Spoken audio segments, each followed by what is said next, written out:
السلام علیکم. چلیے ہم ہمارے اگلی تختی کی طرف آتے ہیں. تختی نمبر 12.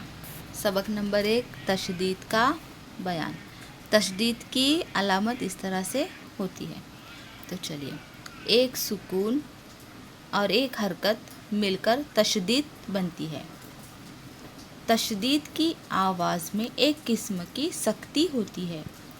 جس حرف پر تشدید ہو اس کو مشدد کہتے ہیں. مشدد حرف کو 2 بار پڑھا جاتا ہے، جیسے حمزہ با زبر اب، با زبر ب، اب. تو اس طرح سے ہمارے آواز میں ایک قسم کی سختی ہوتی ہے. تو چلیے ہم اس کی مشق کو کرتے ہیں. اب، اب، اب، ابی، ابی، ابی.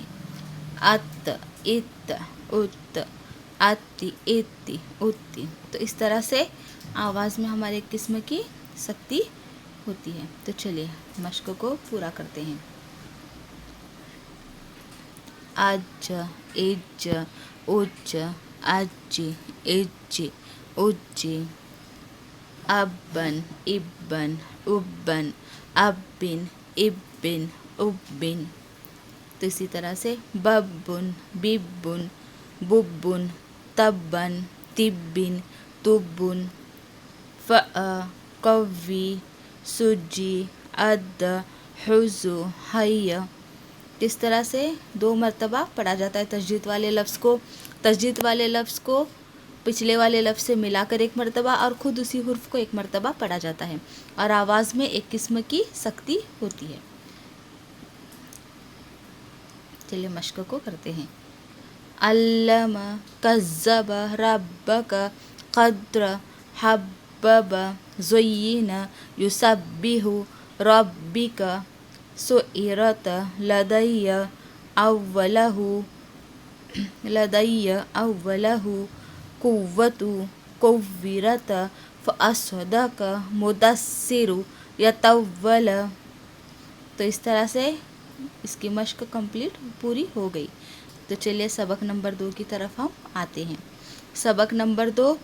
گناہ کا بیان. ناک میں آواز لے جانے کو گناہ کہتے ہیں.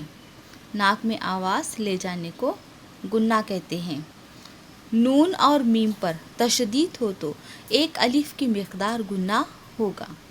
اس کی مشق کو کریں گے.